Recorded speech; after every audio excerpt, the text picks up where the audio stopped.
Ngara numida wairam phongkhiba panam pause digi maruoiba pau khara khangajaraka miyamda khudo tamjige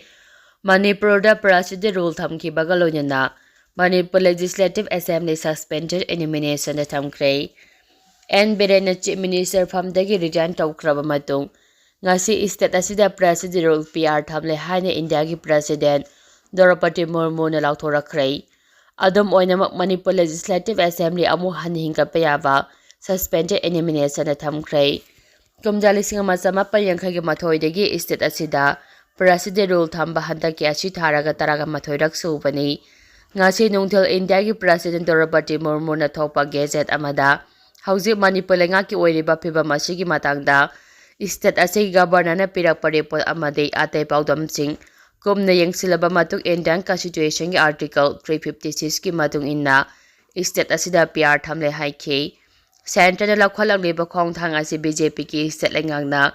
Chief Ministerial candidate puthokpa ngamkhidraba matung da lakthorakibane and Birena Center gi luchingba singa Delhi da unaruraba matung mak masa CM phamdagi resign tawbagi chiro Manipur governor da fishing kibane BJP ge Northeast in charge Sambit patra ne state asigi MLA singa loiduna kayarak hanak khana naina khara phachu chap chabu ware amata lawbangam khidei Prime Minister Narendra Modi gi USA khongchatagi halaklaba matung state asigi Chief Minister ama khalaba ya haina thajanarambane ningsingba yabade Constitution gi article 174(1) gi matung inna State Assembly asi makhoi gi aroiba sitting matam adudagi tha taru hendokringaida pangthokadabani haina palle Manipur gi oina aroiba sitting asi kumjali sing aniga subna kunga marige August 12 oire State asigi oina budget session su haukiba ningthokaba numita pangthoknaba matam lepkhibane aduba Chief Minister amadi mahaki Council of Ministers sing phamthadokibadagi session adu yaithoktuna lakhibane amaramda ngasi thokliba PR gi gazette asigi matung ina Assembly dissolve tawroi suspension elimination gi makhada thamgani Assembly dissolve tawragadi Parliament session da khanagadavani PR gi makhada Assembly dissolve tawba amadi dissolve tawdaba haina ani leide hauzik thokliba order da Assembly dissolve tawba haina panba leite Assembly dissolve tawba taragadi Union Cabinet amadi Parliament ki ayaba changi suspension elimination PR lathokrabanina caretaker CM gi hak laitre hairi loinina tha ani gi manungda CM khandane Assembly hingathanba yai hairi makha tarakpa pauda Paurial Haukip amadi kuki gi manglan Manipur pumbagi asiba hakchangna netlaga chatlaba fawba mamphaugnararoi ojoi state asida hauzik thokliba political ge tangdu leitadaba phibam asida Paurial Haukipna kuki amada CM haplabasu Sapre administration gi demand honglaroi haikibo wafam laibak thibane Paurial Haukip amadi kuki gi mangla Manipur pumbagi asiba hakchangda netlaga chatlaba fawba makhogi demand mamphaugnaroi haina Bacterian politician Ojoina phongdokre Ojoina wafam asi kawa hoidrom laikai leiba mahaki mayumda paumi kharaga akhanana unaba amada phongdokhibane mahakna hai masagi haurapam amadi saktam leijariba phurupsing kannaba lamdam asigi CSO NGO amadi governor phawba yaungna honaduna laklingai cherak asida amadi Manipur gi hauji oiriba charangnaba phibam asida miyamna taba nungaitaba wafam ama Paurial Haukipna phongdokhiba adu laibak thibane Chahi ani suraklaba Manipur gi irang asiga warosi ama proknaba honavada Chief Minister M. Biren resign tawna wafam lakpadagi mahak resign tawkhre adubu makhogi demand phanglaba fawa Paurial Haukipna Manipur thugaidaba yade hajuda honarakliba si center na khanglamgani baraba sia poktringai gi mamangdagi aikhoigi lengak leirambadagi major agreement tawdoduna India gi saru oirakkibani adubu Manipur asi mache thugairaga kukilen piu hajuna demand tarokpaside Constitution thugaibane India thugaige kukilen piu haibase Manipur Praja Kudimakna kandem tawfam thui haikhe mahakna hai India da major agreement tawkhiba si Manipur thuga hange hajuna yawbanate chawkhatpada yawge haina tilubane asumna Assembly gi legislator amana natta wanganglaba fawba Manipur lenga amade BJP gi center lenga na karimata hairaktribasi makhogi constitution da Manipur thugaina ba hapara haina so hanglakle India sembada saruk yarak paleba asigi praja amada center na yengliba miyeng asi yamna lanba amane aikhoge leibak Manipur asi India gi luchingbo oiriba singi mapa mapugi lam natte ꯑꯩꯈꯣꯏꯒꯤ ꯏꯄꯥ ꯏꯄꯨꯁꯤꯡꯅ ꯁꯦꯝꯒꯠꯆꯔꯛꯄ ꯂꯝ ꯑꯃꯅꯤ ꯃꯍꯥꯛꯅ ꯍꯥꯏ M ꯕꯤꯔꯦꯟꯅ ꯊꯥ ꯑꯁꯤꯒꯤ ꯃꯥꯄꯜꯗ CM ꯐꯝꯗꯒꯤ resign ꯇꯧꯈꯤꯕꯒ ꯂꯣꯏꯅꯅ ꯒꯕꯔꯅꯔꯅꯁꯨ ꯑꯌꯥꯕ ꯄꯤꯈ꯭ꯔꯦ ꯂꯩꯔꯤꯕ MLAꯁꯤꯡꯒꯤ ꯃꯊꯧꯗꯤ ꯑꯦꯝ ꯕꯤꯔꯦꯟꯅ ꯍꯦꯛ ꯔꯤꯖꯥꯏꯟ ꯇꯧꯈꯤꯕꯒ ꯑꯍꯥꯡꯕ ꯐꯝ ꯑꯁꯤ ꯃꯦꯟꯈꯠꯅꯕ ꯍꯣꯠꯅꯔꯒ ꯒꯕꯔꯅꯔꯗ ꯀ꯭ꯂꯦꯝ ꯇꯧꯒꯗꯕꯅꯤ ꯑꯗꯨꯕꯨ ꯍꯧꯖꯤꯛ ꯐꯥꯎꯕ ꯂꯩꯉꯥꯛ ꯁꯦꯝꯒꯦ ꯍꯥꯏꯕꯒꯤ ꯀ꯭ꯂꯦꯝ ꯇꯧꯗ꯭ꯔꯤ ꯂꯣꯏꯅꯅ ꯑꯣꯐꯤꯁꯤꯌꯦꯜ ꯁꯦꯀ꯭ꯔꯦꯠ ꯑꯣꯏꯅ ꯊꯝꯂꯒ ꯂꯝꯗꯝ ꯑꯁꯤꯗ ꯁꯁꯄꯦꯟꯁꯟ ꯑꯦꯅꯤꯃꯤꯅꯦꯁꯟ ꯊꯝꯂꯝꯕꯁꯨ ꯌꯥꯏ ꯃꯔꯝ ꯑꯗꯨꯅ ꯍꯧꯖꯤꯛ ꯂꯩꯔꯤꯕ ꯑꯦꯁꯦꯝꯕ꯭ꯂꯤ ꯑꯁꯤ ꯍꯤꯡꯂꯤ ꯍꯥꯏꯅ ꯂꯧꯒꯅꯤ ꯁꯁꯄꯦꯟꯗꯦꯗ ꯑꯦꯅꯤꯃꯤꯅꯦꯁꯟ ꯇꯧꯔꯕꯗꯤ ꯊꯥ 2 ꯈꯛꯀꯤꯅꯤ ꯊꯥ 3 ꯊꯝꯒꯦ ꯍꯥꯏꯔꯒꯗꯤ ꯄꯥꯔꯂꯤꯌꯥꯃꯦꯟꯇ ꯇꯧꯔꯛꯀꯗꯕꯅꯤ ꯍꯥꯏꯈꯤ ꯒꯕꯔꯅꯔꯅ ꯊꯥ ꯑꯁꯤꯒꯤ 10ꯗ ꯍꯧꯈꯤꯕ ꯑꯦꯁꯦꯝꯕ꯭ꯂꯤ ꯆꯠꯅꯍꯟꯈꯤꯗꯕ ꯑꯗꯨ ꯒꯕꯔꯅꯔꯒꯤ ꯑꯣꯊꯣꯔꯤꯇꯤ ꯂꯩꯕꯗꯒꯤꯅꯤ ꯃꯅꯤꯄꯨꯔꯗ 1940ꯗ ꯂꯤꯁꯥꯡ ꯀꯥꯏꯁꯤꯡꯅ CM ꯑꯣꯏꯔꯤꯉꯩꯗ ꯒꯕꯔꯅꯔꯅ ꯑꯦꯁꯦꯝꯕ꯭ꯂꯤ ꯌꯩꯊꯣꯛꯈꯤ ꯑꯦꯁꯦꯝꯕ꯭ꯂꯤ ꯀꯧꯕ ꯉꯝꯕ ꯒꯕꯔꯅꯔꯗꯨꯅ ꯌꯩꯊꯣꯛꯄ ꯉꯝꯐꯝꯁꯨ ꯊꯣꯛꯏ ꯃꯥꯂꯦꯝꯒꯤ ꯑꯣꯏꯅ ꯋꯥꯊꯣꯛ ꯑꯣꯏꯔꯤꯕ ꯃꯅꯤꯄꯨꯔꯒꯤ ꯀꯣꯟꯁꯇꯤꯇ꯭ꯌꯨꯁꯅꯦꯜ ꯀ꯭ꯔꯥꯏꯁꯤꯁ ꯑꯁꯤ ꯏꯃꯥꯔꯖꯦꯟ ꯑꯣꯏꯕꯅꯤꯅ ꯌꯩꯊꯣꯛꯄ ꯌꯥꯏ MPP ꯇꯣꯛꯂꯛꯄ ꯃꯥꯒꯤ ꯄꯥꯔꯇꯤ ꯈꯔꯅ ꯗꯦꯜꯂꯤꯗ ꯆꯠꯄ ꯃꯁꯣꯏ ꯇꯥꯕꯗꯨꯗ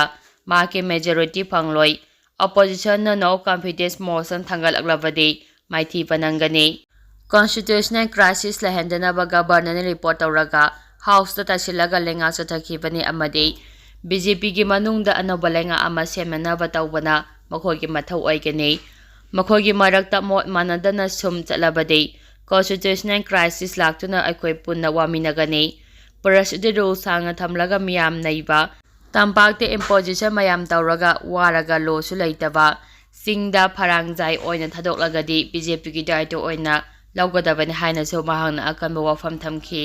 ꯃꯈꯥ ꯇꯥꯔꯛꯄ ꯑꯣꯏꯅ ꯏꯗꯤꯇꯣꯔꯤꯌꯦꯜꯒꯤ ꯄꯥꯎꯗ ꯃꯤꯌꯥꯝꯗ ꯈꯨꯗꯣꯜ ꯇꯝꯖꯒꯦ ꯍꯥꯟꯅ ꯈꯜꯂꯝꯕ ꯊꯥꯛꯇꯒꯤ ꯑꯃꯨꯛꯀ ꯍꯦꯟꯅ ꯍꯟꯊꯅ ꯈꯟꯈꯤꯗꯨꯅ ꯏꯀꯥꯏ ꯐꯤꯔꯨꯞ ꯈꯨꯝꯃꯛꯄ ꯌꯥꯏ ꯃꯅꯤꯄꯨꯔꯒꯤ ꯄꯨꯋꯥꯔꯤꯗ ꯑꯃꯨꯛꯇ ꯑꯣꯏꯈꯤꯗ꯭ꯔꯤꯕ ꯃꯑꯣꯡꯒꯤ ꯂꯩꯉꯥꯛ ꯑꯃ 12 ꯁꯨꯕ ꯃꯅꯤꯄꯨꯔ ꯑꯦꯁꯦꯝꯕ꯭ꯂꯤ ꯂꯩꯉꯥꯛꯇ ꯂꯝꯗꯝ ꯑꯁꯤꯒꯤ ꯃꯤꯌꯥꯝꯅ ꯎꯔꯛꯄꯒꯨꯝ ꯇꯧꯔꯤꯕ ꯑꯁꯤꯃꯛꯇꯤ ꯏꯁꯇꯦꯠ ꯑꯁꯤꯒꯤ ꯑꯣꯏꯅ ꯌꯥꯝꯅ ꯂꯥꯏꯕꯛ ꯊꯤꯕꯅꯤ ꯍꯥꯏꯕ ꯌꯥꯏ ꯍꯧꯈꯤꯕ ꯐꯦꯕ꯭ꯔꯨꯋꯥꯔꯤꯒꯤ 7, ꯀꯨꯝꯖꯥ 2025ꯗ ꯃꯅꯤꯄꯨꯔꯒꯤ ꯆꯤꯐ ꯃꯤꯅꯤꯁꯇꯔ ꯅꯣꯡꯊꯣꯝꯕꯝ ꯕꯤꯔꯦꯟꯅ CM ꯐꯝ ꯊꯥꯗꯣꯛꯈꯤꯕꯗꯒꯤ ꯏꯁꯇꯦꯠ ꯑꯁꯤꯗ ꯄꯣꯂꯤꯇꯤꯀꯦꯜꯒꯤ ꯑꯣꯏꯕ ꯆꯔꯥꯡꯅꯕ ꯑꯃ ꯑꯣꯏꯗꯨꯅ ꯂꯥꯛꯂꯤ ꯑꯣꯏꯔꯛꯂꯤꯕ ꯐꯤꯚꯝ ꯑꯁꯤꯗ ꯂꯝꯗꯝ ꯑꯁꯤꯒꯤ ꯃꯤꯌꯥꯝꯅ ꯃꯆꯤꯗ ꯑꯃꯗꯤ ꯑꯆꯥ ꯑꯊꯛ ꯆꯥꯐꯝ ꯃꯐꯝ ꯈꯨꯗꯤꯡꯃꯛꯇ ꯀꯅꯥꯅ ꯃꯅꯤꯄꯨꯔꯒꯤ CM ꯑꯣꯏꯒꯗꯒꯦ ꯍꯥꯏꯕꯒꯤ ꯋꯥꯍꯪ ꯑꯁꯤꯗ ꯅꯩꯅꯕ ꯌꯥꯕ ꯅꯩꯅꯕꯗꯒꯤ ꯍꯦꯟꯗꯣꯔꯛꯇꯨꯅ ꯋꯥꯈꯜ ꯈꯔ ꯇꯥꯔꯛꯂꯕ ꯅꯨꯄꯤ ꯑꯉꯥꯡꯅ ꯐꯥꯎꯕ ꯍꯤꯔꯝ ꯑꯁꯤꯒꯤ ꯃꯇꯥꯡꯗ ꯃꯥꯏꯀꯩ ꯀꯌꯥꯗꯒꯤ ꯉꯥꯡꯅꯔꯛꯄ ꯂꯦꯞꯇꯕꯒꯨꯝ ꯇꯧꯔꯤ ꯃꯔꯨ ꯑꯣꯏꯅ ꯄꯥꯎꯒꯤ ꯊꯕꯛ ꯇꯧꯔꯤꯕ ꯃꯦꯗꯤꯌꯥ ꯍꯥꯎꯁꯁꯤꯡꯗ ꯃꯅꯤꯄꯨꯔꯒꯤ CM ꯀꯅꯥꯅ ꯑꯣꯏꯒꯗꯧꯔꯤ ꯑꯃꯗꯤ ꯀꯔꯤ ꯐꯤꯚꯝꯗ ꯂꯩꯔꯤ ꯍꯥꯏꯕ ꯋꯥꯍꯪꯅ ꯇꯠꯇꯅ ꯂꯩꯉꯥꯛ ꯄꯥꯏꯃꯤꯟꯅꯔꯤꯕ MLAꯁꯤꯡꯗ ꯍꯪꯕ ꯌꯥꯕ ꯋꯥꯍꯪ ꯀꯌꯥ ꯍꯪꯂꯕꯁꯨ ꯏꯁꯇꯦꯠ ꯑꯁꯤꯒꯤ ꯑꯣꯏꯅ BJP ꯑꯃꯗꯤ ꯃꯁꯤꯒ ꯆꯠꯃꯤꯟꯅꯔꯤꯕ ꯄꯣꯂꯤꯇꯤꯀꯦꯜ ꯄꯥꯔꯇꯤꯒꯤ MLAꯁꯤꯡꯅ ꯄꯥꯎꯃꯤꯁꯤꯡꯒꯤ ꯋꯥꯍꯪꯒꯤ ꯄꯥꯎꯈꯨꯝꯗ ꯃꯔꯤꯛ ꯆꯨꯝꯕ ꯑꯣꯏꯊꯣꯛꯄ ꯌꯥꯕ ꯄꯥꯎꯈꯨꯝ ꯑꯃꯠꯇ ꯄꯤꯕ ꯉꯝꯗꯅ ꯉꯁꯤ ꯐꯥꯎꯕ ꯂꯩꯔꯤ ꯅꯥꯀꯜ ꯑꯃꯔꯣꯝꯗꯅ ꯃꯅꯤꯄꯨꯔꯒꯤ ꯃꯤꯌꯥꯝ ꯃꯔꯨ ꯑꯣꯏꯅ ꯌꯦꯜꯂꯧꯃꯤ ꯃꯩꯇꯩ ꯆꯤꯡꯃꯤ ꯇꯝꯃꯤꯁꯤꯡꯅ ꯍꯧꯈꯤꯕ ꯐꯦꯕ꯭ꯔꯨꯋꯥꯔꯤ 7ꯗ 12 ꯁꯨꯕ ꯃꯅꯤꯄꯨꯔ ꯑꯦꯁꯦꯝꯕ꯭ꯂꯤ ꯂꯩꯉꯥꯛꯀꯤ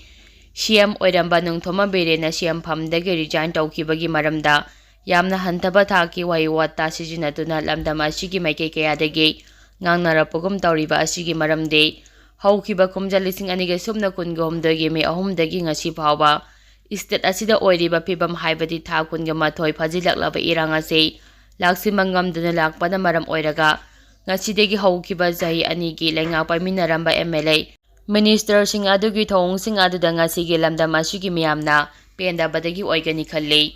ꯑꯗꯨꯒ ꯏꯁꯇꯦꯠ ꯑꯁꯤꯒꯤ ꯍꯧꯖꯤꯛ BJPꯒꯤ MLAꯁꯤꯡꯅ ꯂꯤꯡꯖꯦꯜ ꯃꯥꯟꯅꯗꯕꯗꯒꯤ ꯏꯁꯇꯦꯠ ꯑꯁꯤꯒꯤ ꯑꯅꯧꯕ CM ꯈꯟꯕ ꯉꯝꯗꯕꯅꯤ ꯍꯥꯏꯕꯁꯤꯃꯗꯤ ꯂꯝꯗꯝ ꯑꯁꯤꯒꯤ ꯃꯤꯌꯥꯝꯅ ꯏꯈꯪꯗ ꯈꯪꯅꯔꯤ ꯍꯥꯏꯕꯁꯤꯃꯗꯤ ꯏꯆꯨꯝꯅ ꯆꯨꯝꯂꯒꯅꯤ ꯈꯜꯂꯤ ꯃꯔꯝꯗꯤ ꯄꯥꯔꯇꯤ ꯑꯁꯤꯒꯤ ꯃꯅꯨꯡꯗ ꯀꯅꯥꯕꯨ CM ꯑꯣꯏꯍꯟꯁꯤꯒꯦ ꯍꯥꯏꯕꯗꯨ ꯍꯥꯏꯕ ꯉꯝꯗꯕꯒꯤ ꯃꯊꯛꯇ ꯅꯄꯥꯛ ꯇꯥꯟꯅꯗꯨꯅ ꯃꯈꯣꯏ ꯃꯁꯦꯜꯒꯤ ꯃꯔꯛꯇ ꯊꯧꯔꯤ ꯆꯤꯡꯅꯗꯨꯅ ꯂꯩꯕꯒꯤ ꯊꯧꯑꯣꯡ ꯆꯠꯊꯔꯦ ꯍꯥꯏꯕꯁꯤꯃꯁꯨ ꯂꯝꯗꯝ ꯑꯁꯤꯒꯤ ꯃꯤꯌꯥꯝꯅ ꯏꯈꯪꯗ ꯈꯪꯅꯗꯨꯅ ꯂꯩꯅꯕꯒꯤ ꯃꯔꯝꯁꯨ ꯃꯈꯣꯏꯒꯤ ꯇꯧꯊꯣꯔꯛꯄ ꯊꯧꯑꯣꯡ ꯑꯁꯤꯅ ꯃꯌꯦꯛ ꯁꯦꯡꯕ ꯅꯣꯡꯃꯒꯤ ꯍꯦꯟꯒꯠꯂꯛꯂꯤ ꯑꯁꯤꯒꯨꯝꯕ ꯊꯧꯑꯣꯡ ꯑꯁꯤ ꯃꯈꯥ ꯇꯥꯅ ꯆꯠꯊꯗꯨꯅ ꯅꯨꯃꯤꯠ ꯈꯔꯅꯤ ꯂꯩꯔꯛꯂꯕꯗꯤ ꯏꯟꯗꯤꯌꯥꯒꯤ ꯀꯣꯟꯁꯇꯤꯇ꯭ꯌꯨꯁꯅꯦꯜ ꯑꯦꯛꯁꯄꯔꯠꯁꯤꯡꯅ ꯄ꯭ꯔꯦꯁꯤꯗꯦꯟ ꯔꯨꯜ ꯂꯥꯛꯅꯕꯒꯤ ꯃꯔꯝ ꯑꯣꯏꯔꯛꯂꯤ ꯍꯥꯏꯅꯔꯛꯂꯤꯕ ꯑꯁꯤꯃꯛ ꯑꯣꯏꯊꯣꯔꯛꯀꯗ꯭ꯔꯥ ꯍꯥꯏꯕꯒꯤ ꯆꯤꯡꯅꯕ ꯅꯣꯡꯃꯒꯤ ꯍꯦꯟꯒꯠꯂꯛꯄꯒꯨm ꯇꯧꯔꯤ ꯑꯗꯨꯕꯨ ꯍꯧꯈꯤꯕꯅ ꯍꯧꯈꯤꯕ ꯑꯣꯏꯔꯕꯁꯨ ngasi BJP gi MLA sing asina Manipur gi hauju oiriba phibam asigi yenglaga state asida president role laktanaba athuba matamda makhoi masel gi marakta napak tanabagi thong thadoklaga anaba matik java MLA amabu CM oinaba khanbana state asigi yelawmi chimi tamisingi oina afaba oigani madu nattaduna PR laknaba thong chathabagi maungda makhatana chathaduna leibadagi tengai phadana state asida PR laklabadi lamdam asigi BJP gi MLA singbu state asigi yelawmi singna hana khalamba hanthaba thaktagi henna hanthagidina ikai phiru khumlakpa yai makhatarapa pauda Chief Minister M. Biren resign tawkhraba matung luchingba khanba ngamdabadagi India gi President na Manipur da suspended animation da thamjinkhre Chief Minister M. Biren na haukiba February mapalda state asigi Chief Minister phamdagi resign tawkhraba matung BJP manung da M. Biren gi mahut sinba ngamgadaba luchingba ama puthokpa ngamdabadagi rajniti gi charangnaba ama leirakhiba aduna malam oiraga ngasi nungthil President Draupadi Murmu na istelenga muthalaga Manipur suspended animation da thamjinkhre makhatarapa pauda BJP any in charge Sambit patra da Z category gi security pikhre state asida hauzik tholiba rajniti gi charangnaba asiga mari lenana station tawduna lairiba BJP North East in charge Sambit patra Z category da cover pikhre paugi source amana hairibana Intelligence Bureau gi report matung ina Sambit patra da target tawrakpa yai habagi akhanaba report ama leibadagi Z category security cover tawkhibani Chief Minister M. Biren tha asigi mapalda resign tawkhraba matung BJP gi luchingba ase Imphal da laiduna BJP gi minister amasung MLA sing nungti numi khuding gi tangkak naina Imphal hotel da amamta oina unaduna wathok asigi waroisin anauba luchingba khanaba hotnaduna lakhibani makhatarapa pauda CRPF personnel ama mahakaleminaba ani hatlaga nipalna soalaba matung mathanda suicide tawkhre